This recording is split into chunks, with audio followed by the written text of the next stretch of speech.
Thank you and welcome to the show this morning. The topic this morning is Afghanistan. Where do we go from here? And of course we have with us to give us an analysis of Afghanistan and where do we go from here, Dr. LMadu1. Dr. LMadu1, I don't think we need to introduce you to our audience. I think you've been with us many occasions, and people are familiar with the kind of knowledge and the kind of information that you bring to us. And we're just glad that you were willing to come by and deal with what we consider to be a very important topic today, and that's Afghanistan. And I think we have to consider that important because we've got some 600,000 troops there, and there's a possibility of even increasing that, and we have to know some things about that. So let's start off by exactly telling me, as well as the rest of our audience, exactly where Afghanistan is in terms of, we recognize it on the map, but tell me something about that area. Well, Afghanistan, you know, is in Central Asia. It has borders with Pakistan, India, Uzbekistan, Turkmenistan, you know, and Iran. The modern Afghanistan came into being really in 1919 when the British, you know, ceded foreign control to the Afghan monarchy. And of course, there's been an Afghan kingdom before then, but you've read in history of various invasions from the Mongols and, you know, the Russians, etc., etc. But what we call Afghanistan today came into being in 1919, modern-day Afghanistan. It is a mosaic of ethnic groups, most of them different from each other, facing different constellations. In the middle, you have the Pashtuns, which is the majority ethnic group in Afghanistan, about 42% of the population. You have the Tajiks, about 27%.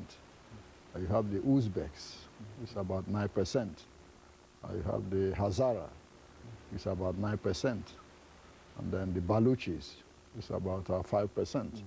All these different ethnic groups have different orientations and face different powers.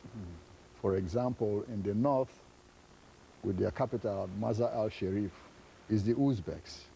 Their loyalty really lies in Tashkent, which is the capital of a country called Uzbekistan.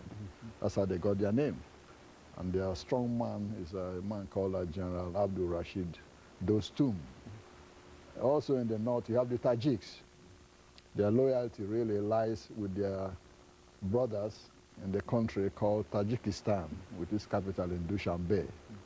In western Afghanistan, with its capital in Herat, they are more Iranian-oriented than facing Kabul. They go to Tehran more than they come to Kabul. Then, of course, religion plays a very important role. This is an overwhelmingly Islamic nation. 80% of them, you know, Sunni Muslims, 19% are Shiites, you know, and then 1% others.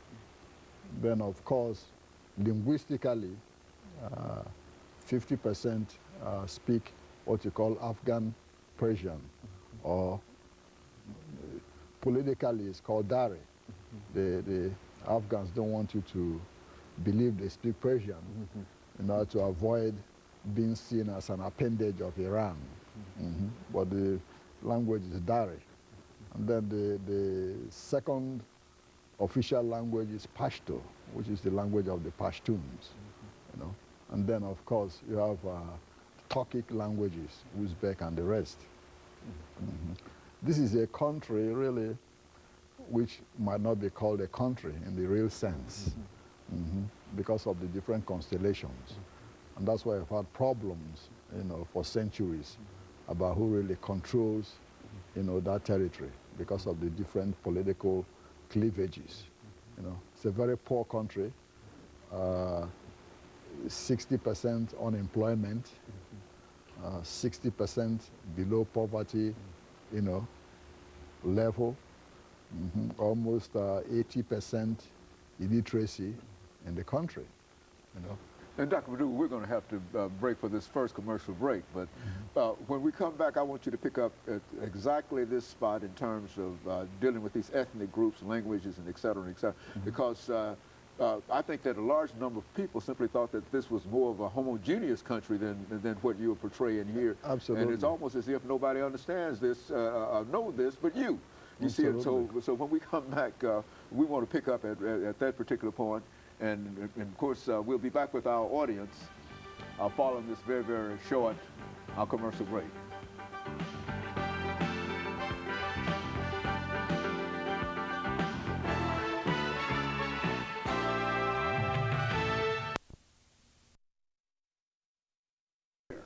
And we have